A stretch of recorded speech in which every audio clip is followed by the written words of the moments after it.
When Tom died, we called the newspaper from Oregon where he died and told them that we wanted to say in the obituary that he died from complications of AIDS, because there was such a stigma, and we just wanted it to be out there.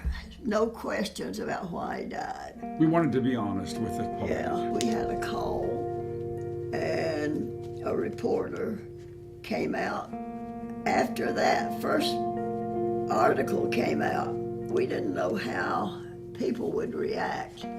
But on that Sunday when it came out, we were going to brunch at a friend's house, and everyone was just thrilled that we had been so open about it.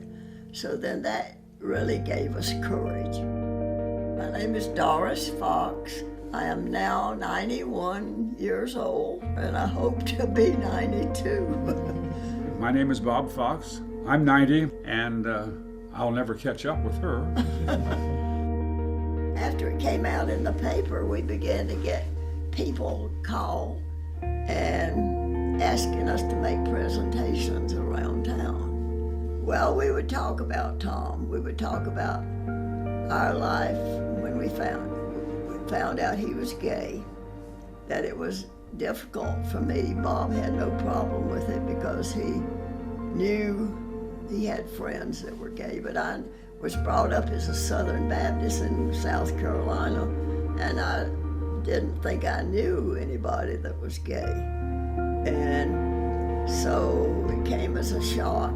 I knew the stigma, and I knew that it was going to be difficult to tell people. And I just did not want to believe it.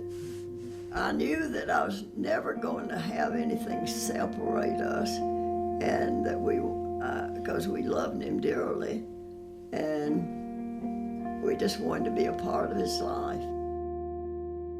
Dennis read the paper, and he called, asked if we would be interested in forming a group for PFLAG, which is Parents, Friends, Lesbians, and Gays. Now it's transgender and queer. So Dennis put an ad in the paper, just a tiny little ad, that said anyone who, if they were interested in the issues of gay and lesbian, that we would like to have them come.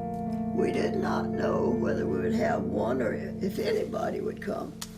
We had about 50 or more people that showed up, and it was just so surprising.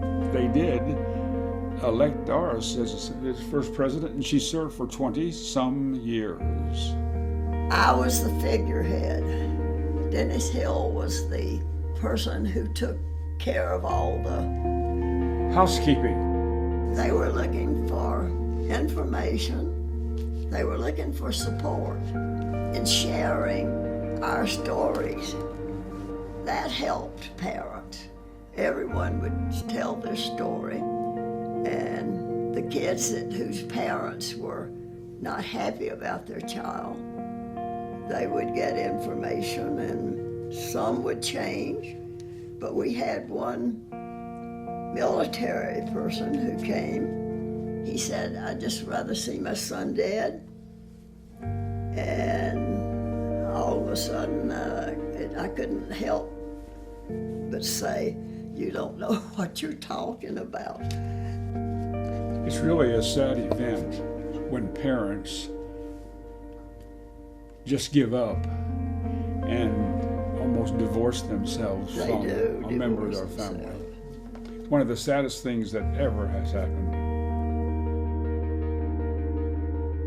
I would say the group flourished for about 20 years, and then change came upon us, and the group, they started to fade away because they solved many of their problems themselves.